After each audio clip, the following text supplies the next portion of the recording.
اس کام کے کچھ لوازم ہیں، کچھ شرائط ہیں، اس کی کچھ تدریج ہے جو ہمیں سنت سے ملتی ہے، قرآن سے ملتی ہے، حدیث سے ملتی ہے۔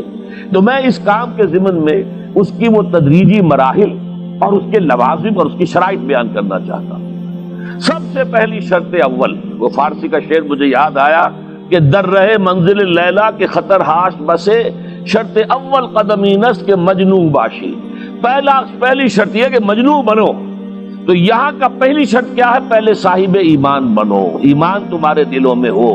یا ایھا الذین آمنوا آمنوا باللہ ورسولہ، یعنی ایک ایمان تو تمہیں حاصل ہے، اقرار باللسان، وہ تو تمہیں والدین سے مل گیا، عقیدہ تمہارا ہے، متوارث جو ہے تم عقیدے کو مانتے ہو، لیکن دلی یقین والا ایمان حاصل کرو۔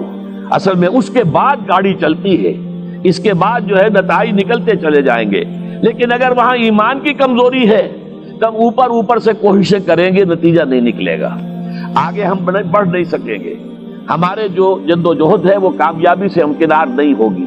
اس جیسے ہی ہے جیسے ہم درخت لگانا چاہ رہے ہیں جس کی جڑ ہی نہیں ہے، آپ زمین کھود کر درخت جو اس کے اندر گاڑ دیں گے تو زمین تو نہیں پکڑے گی اس کو، وہ تو نیچے سے جڑ ہو اور پھر درخت جو ہے اس سے ابھرے، تو وہ ہوتا ہے کہ جس کے لیے یوں سمجھیے سرسبز درخت بنے گا۔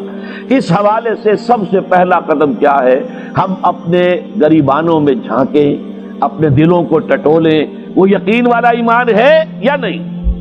اگر ہے تو اللہ کا شکر ادا کیجیے، تہنیت، مبارکباد، اور نہیں ہے تو پہلا کام یہ ہے کہ اے ایمان کے دعوے دارو، ایمان لاؤ جیسے کہ ایمان کا حق ہے۔ یقین اللہ کی ذات پر، اس کی صفات کمال پر، یقین مرنے کے بعد اٹھنے پر، بعث بعد الموت اور حساب کتاب، یوم حشر اور جنت اور دوزخ کا یقین، فرشتوں کا یقین، وحی کا یقین، قرآن کا یقین، کتابوں کا یقین، نبیوں اور رسولوں کا یقین، اور محمد الرسول اللہ کا یقین صلی اللہ علیہ وسلم کہ آپ آخری اور کامل رسول ہیں اللہ تعالیٰ کے، خاتم النبیین بھی ہیں اور آخر المرسلین بھی صلی اللہ علیہ وسلم۔ یہ یقین پہلے پیدا ہونا چاہیے۔ تو اب ظاہر بات ہے کہ جب میں نے یہ بات اتنی بڑی کہی ہے تو پھر مجھے یہ بھی بتانا چاہیے یقین کہاں سے ملے گا، کون سی دکان ہے، سپر مارکیٹ کوئی ہے جہاں پر کہ یہ جنس بکتی ہو؟ پہلی بات تو یہ ہے کہ اس کے لیے آسان ترین طریقہ کیا ہے؟ صاحب ایمان کی صحبت اختیار کرو۔ جیسے آپ بھٹی کے آگے بیٹھیں گے تو حرارت پہنچ جائے گی، آپ برف کی سل کے قریب بیٹھے ہوں گے ٹھنڈک پہنچ جائے گی۔ اگر صاحب ایمان ہے، کسی کے دل میں یقین والی بھٹی دہک رہی ہے، تو اس کے قرب سے آپ کے اندر بھی یقین پیدا ہو جائے گا۔ دوسرا طریقہ یہ ہے کہ شریعت کے احکام پر عمل کیے جاؤ، کیے جاؤ، کیے جاؤ، کیے جاؤ، اس عمل سے بھی یقین پیدا ہوتا ہے۔ یہ دو طرفہ معاملہ ہے، یقین سے عمل پیدا ہوتا ہے اور عمل سے یقین پیدا ہوتا ہے۔ جیسے آپ کہتے ہیں وشس سرکل، وہ بری شے ہوتی ہے کہ ایک چیز ہے بڑھ گئی تو پھر اس کے اور خرابی بڑھ گئی، اس سے پھر وہ پہلی خرابی اور بڑھ گئی، پھر وہ اس سے اور خرابی بڑھتی چلی گئی۔ جیسے پیچ آپ کہتے ہیں ہر چکر کے ساتھ وہ پیچ آگے بڑھتا جاتا ہے، اسی طریقے سے بھلائی کا بھی ایک سرکل ہے۔ ایک نیکی آپ کریں گے آپ میں ایمان پیدا ہوگا، اب آپ زیادہ نیکی کریں گے تو اب اور زیادہ ایمان پیدا ہوگا، تو یہ دو طرفہ سرکل ہے۔ اور تیسری بات جو ہے، خاص طور پر فہیم، ذہین، انٹلیکچوئل لوگ، سمجھدار لوگ، اور آج کی دنیا آپ کو معلوم ہے کہ ہمارے نوجوان طبقے میں بہت بڑی تعداد اور بہت سمجھدار لوگوں کی ہے، اس لیے کہ ان کی معلومات کا دائرہ بڑا وسیع ہو گیا ہے۔ جدید دنیا میں جو علوم ہے ان کا ایکسپلوژن ہے، دھماکہ ہو گیا، اتنے علوم پھیل گئے اور اس کے اثرات ہیں۔ اخبار بین لوگ بھی جو ہے وہ بھی ایک طرح سے ہر ایک ان میں سے فلسفی ہوتا ہے، آپ اس سے ذرا بات کر کے دیکھیے، وہ اپنے فلسفے بگاڑے گا، اپنی رائے دے گا، معلوم ہوتا ہے کہ شاید سب سے بڑا سیاسی تجزیہ نگار یہی ہے۔ لہذا وہ لوگ کہتے ہیں کہ ہمیں تو وہ بات بتاؤ جو ہماری عقل کو بھی اپیل کرے۔ یہ جو معاملہ ہے وہ ایمان جو عقل کو بھی اپیل کرے، اس کی سورس صرف ایک ہے اور وہ قرآن حکیم ہے۔ مولانا ظفر علی خان نے ایک شعر کہا تھا بہت سادہ انداز میں، وہ جنس نہیں ایمان جسے لے آئیں دکان فلسفہ سے، ڈھونڈے سے ملے گی عاقل کو یہ قرآن کے سپاروں۔ عاقل جو ہے انٹلیکچوئل، ایک ہے عام آدمی، عام آدمی جو ہے صاحب یقین کی صحبت سے بھی یقین پیدا ہو جائے گا، عام آدمی عمل کرتا رہے گا اس سے بھی یقین پیدا ہو جائے گا، لیکن عاقل، انٹلیکچوئل، وہ شخص جو کہتا ہے پہلے میری عقل کو اطمینان ہونا چاہیے پھر مانوں گا، اس کے لیے جو سورس ہے، منبع ہے، سرچشمہ ہے ایمان کا، وہ صرف اور صرف قرآن ہے۔ اس میں غور و فکر کرے، انسان اس طرح قرآن کو پڑھے کہ وہ براہ راست اس کا مفہوم اس کے دل کے اوپر اترتا چلا جائے۔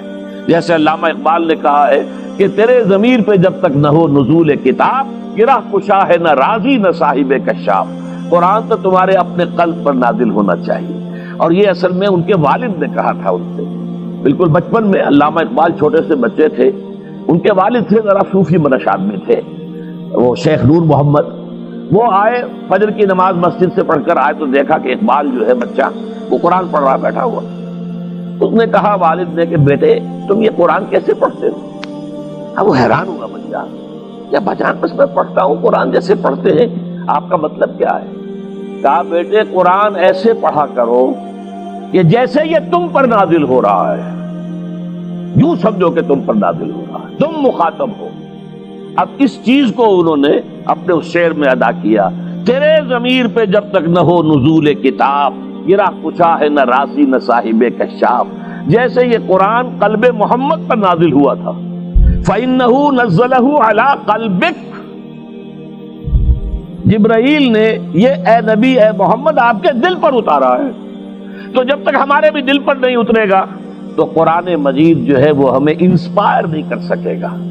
ترجمہ آپ پڑھیں گے، کچھ آپ کو معلوم ہو گیا اس کا مطلب یہ ہے، تفسیر پڑھا، اچھا جی ٹھیک ہے فلاں مفسر نے یہ لکھا ہے، فلاں نے یہ لکھا ہے، یہ معلومات تو مل جائیں گی، لیکن وہ اندر سے جو موٹیویشن ہوتی ہے، اندر سے جو جذبہ ابھرتا ہے، اندر سے جو ایمان جو ہے ایک چشمے کی طرح قلب کی گہرائیوں سے ابلتا ہے، وہ نہیں ہوگا۔ وہ اسی وقت ہوتا ہے کہ جب وہ انٹلیکچوئل آدمی جو ہے وہ کم سے کم اتنی تکلیف ضرور کرے کہ اتنی عربی سیکھ لے کہ عربی جو ہے قرآن مجید اس کے براہ راست قلب پر نازل ہو سکے، وہ ترجمہ نہ دیکھے۔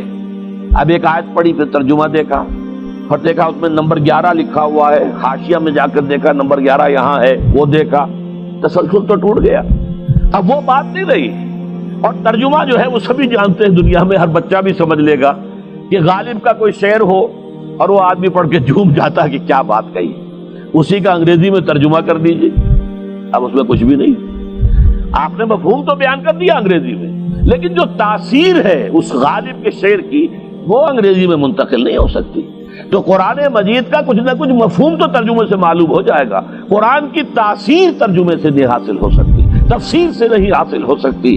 اسی لیے دو سب سے بڑی تفسیروں کا ذکر علامہ اقبال نے کیا ہے کہ گرہ کشا ہے نہ رازی، نہ امام رازی کی تفسیر کبیر سے تمہیں فائدہ ہوگا اور نہ امام زمخشری کی کشاف سے ہوگا، جب تک کہ تمہارے اپنے دل پر قرآن نہ اترے۔ اور اس کے لیے لازم ہے کم سے کم یہ کہ اتنی عربی انسان سیکھ لے کہ بیریئر نہ ہو ٹرانسلیشن کا، کوئی پردہ حائل نہ ہو درمیان میں، تسلسل نہ ٹوٹے، آپ براہ راست پڑھ رہے ہیں اور براہ راست اس کا مفہوم آپ کے قلب پر نازل ہو رہا ہے۔ تو پہلا سٹیپ جو میں نے ان 3 آیتوں پر اضافی آیت سورہ نساء کی آپ کے سامنے رکھی، ہم میں سے ہر شخص کا پہلا کام یہ ہے کہ وہ یقین والا ایمان حاصل کرے۔ عام آدمی کے لیے صاحب یقین کی صحبت بھی مفید، عام آدمی کے لیے عمل سے بھی یقین پیدا ہوتا ہے، لیکن انٹلیکچوئل کے لیے، ذہین کے لیے، فہیم انسان کے لیے، انٹیلیجنسیا جسے آپ کہتے ہیں، اس کے لیے لازم ہے کہ وہ قرآن مجید کی گہرائیوں میں غوطہ زنی کرے اور قرآن اس کے اپنے قلب کے اوپر نازل ہو تو کہیں جا کر وہ قرآن کو سمجھے گا۔ چنانچہ علامہ اقبالی کا ایک اور شعر میرے ذہن میں آیا ہے، وہ میں آپ کو سنا دوں۔ ہم یہ سمجھتے ہیں کہ عرب تو ان کی اپنی زبان ہے، لہذا وہ تو قرآن مجید کو سمجھتے ہی ہوں گے، لیکن بسا اوقات ایسا بھی ہوتا ہے اگر دل پر حجاب آئے ہوئے ہوں تو قرآن مجید کے سمجھنے سے بھی کچھ حاصل نہیں ہوتا، دل پر حجاب ہے۔ یہی وجہ ہے تو عرب ہو یا عجم ہو،